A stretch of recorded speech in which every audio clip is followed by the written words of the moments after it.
Linggo ng umaga at naghiwa-hiwa na nga ako dito ng luya dahil sisimulan ko na ang aking detox. Wow, detox. Ang aking luya honey at warm water. Wow. Hinalo ko lang po yung isang kutsarang honey sa maligamgam na tubig tapos yung hiniwa-hiwa kong luya. Parang kinikilig pa nga ako dito sa honey kasi parang ang sarap-sarap niya.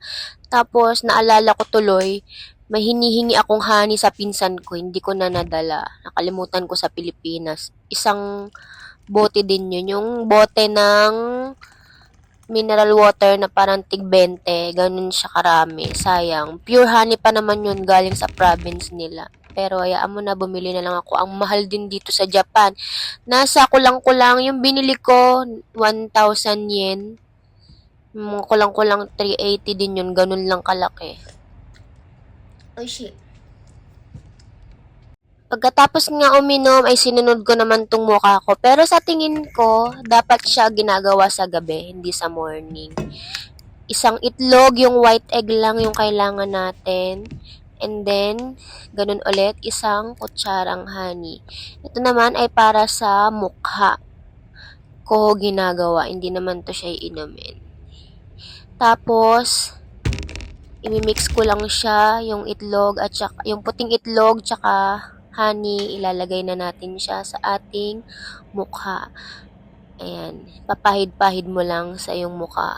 Tapos, kung pwedeng konti lang, hatiin nyo na lang or iluto nyo yung kalahati kasi yung isang itlog, yung white niya, ang dami niya, parang ang dami niya, tas ang liit lang na mukha ko. So, sayang siya, hindi naman siya pwedeng ulitin, gamitin. Pagkatapos nga nun, inantay ko lang ang 8 minutes. Ito naman, pumunta na ako. After nun, naligo na ako, umalis na ako, nagpa-print ako ng para kay Meta. Sinamahan ko na to si Uncle mag-shopping. Napakatagal mag-shopping, parang babae. Tapos, may nagustuhan din sana akong sapatos. Ang problema, yung pinaka-small size nila ay malaki sa akin. Pero sayang talaga to, chance ko na sana to magpabili kay Uncle. Ay! Ayan nga, may nagustuhan siyang sapatos at naghahanap na siya ng size at ang nabili niya nga ay isang short, isang polo at isang sapatos. Pagkatapos nang mag-shopping ni Uncle ay kumain kami dito sa Burgeran.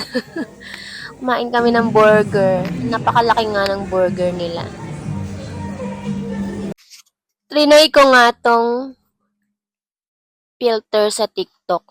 Yung papatangusin yung ilong. Pero parang hindi siya bagay sa akin. Magmukha akong witch. Saka nag-mature lalo yung mukha ko. Diba? Ang tangos.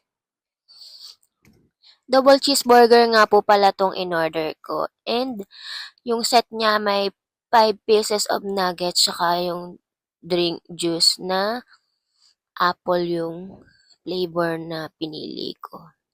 Medyo nahihirapan nga ako sa kanyang kain kasi napakalaki niya. Tapos, ang liit lang ng bibig ko.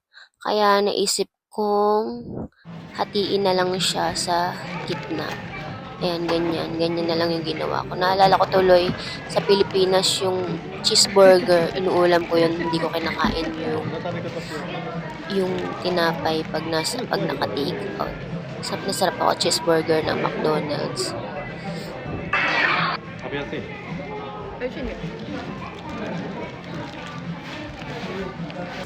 Medyo nakatulog na nga ako and pagkatapos kong matulog, dumiretso kami dito sa Yamada.